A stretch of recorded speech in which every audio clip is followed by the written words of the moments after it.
Assalamualaikum warahmatullahi wabarakatuh. Perkenalkan, nama saya Elvin Nardianti dari Prodi Farmasi tingkat 1A dengan NIM 234840116.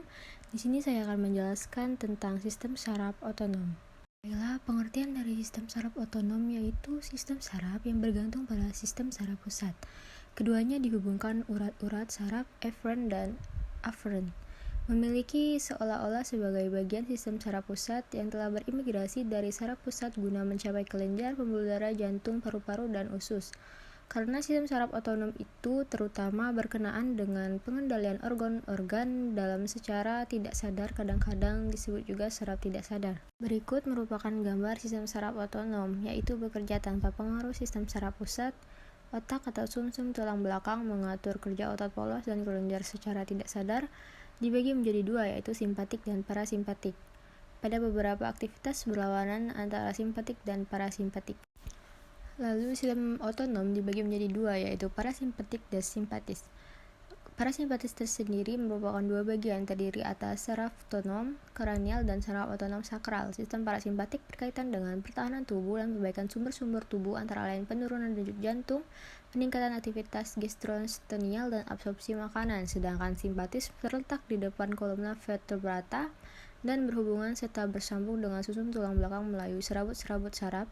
Sistem simpatis yang mempunyai aktivitas perangsangan, responnya antara lain adalah peningkatan denyut jantung, peningkatan kekuatan jantung, gula darah, dan tekanan darah. Saraf simpatis terdiri atas rangkaian urat kembar yang bermuatan ganglion-ganglion. Urat itu bergerak dari dasar tengkorak yang terletak di depan kolumna vertebrata, lantas berakhir dengan pelvis di depan coccygeus.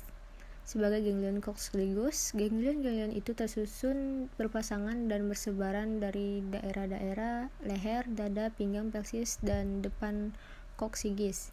Ganglion ini bersambung erat dengan sistem saraf pusat melalui sumsum tulang belakang dengan mempergunakan cabang-cabang penghubung yang bergerak keluar dari sumsum tulang belakang menuju ganglion dan dari ganglion menuju sumsum tulang belakang. Lalu di sini ada parasimpatis, yaitu merupakan saraf kranial otonom, merupakan saraf kranial ketiga, ke-7, ke-9, ke-10. Saraf-saraf ini merupakan penghubung tempat serabut-serabut parasimpatis lewat dalam perjalanannya keluar dari otak menuju organ-organ yang sebagian dikendalikan olehnya. Saraf simpatis sakral keluar dari sumsum tulang belakang melalui daerah sakral. Saraf-saraf ini membentuk urat-urat saraf pada alat-alat dalam pelvis, dan saraf simpatis membentuk plexus yang melayani kolon, rektum, dan kandung kencing. Berikut merupakan perbedaan antara fungsi saraf simpatik dan fungsi simpatik. Yang pertama adalah simpatik, pupil mata membesar, ludah berkurang, nafas makin cepat, denyut jantung makin cepat, stimulasi gula darah, sekresi adrenalin, pelembatan kerja pencernaan, relaksasi kandung kemih, aktivitas genital terhambat. Lalu sedangkan fungsi parasimpatik yaitu pupil mata menyempit, stimulasi kelenjar ludah, nafas melambat, denyut jantung melambat, stimulasi kelenjar empedu, stimulasi saluran cerna, kontraksi kandung kemih, dan stimulan alat kelamin. Berikut merupakan sistem kerja saraf otonom. Sistem saraf tak sadar menyebabkan gerakan yang tak disadari atau gerak refleks. Gerak refleks merupakan suatu reaksi yang bersifat otomatis atau tanpa disadari. Impuls saraf pada gerak refleks melalui alur impuls pendek. Alur impuls dimulai dari reseptor sebagai penerima rangsangan, kemudian dibawa oleh neuron ke sumsum tulang belakang tanpa diolah oleh pusat saraf, kemudian tanggapan dikirim oleh saraf motorik menuju ke efektor. Alur impuls pada gerak refleks tersebut lengkung. Refleks ada dua macam, yaitu refleks otak dan refleks sumsum tulang belakang. Refleks otak adalah gerak refleks yang melibatkan saraf perantara yang terletak di otak, misalnya berkedipnya mata, refleks pupil mata karena rangsangan cahaya.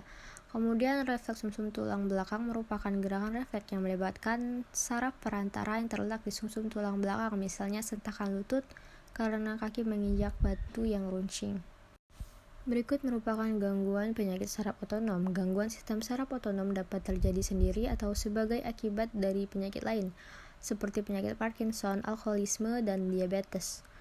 Masalah dapat mempengaruhi salah satu bagian dari sistem seperti dalam kompleks sindrom nyeri daerah atau semua sistem. Beberapa jenis bersifat sementara tetapi banyak memburuk dari waktu ke waktu. Ketika mereka berpengaruh pernapasan atau fungsi jantung, gangguan ini dapat mengancam jiwa. Sekian dari saya. Apabila ada kesalahan kata, saya mohon maaf. Saya akhiri. Wassalamualaikum warahmatullahi wabarakatuh.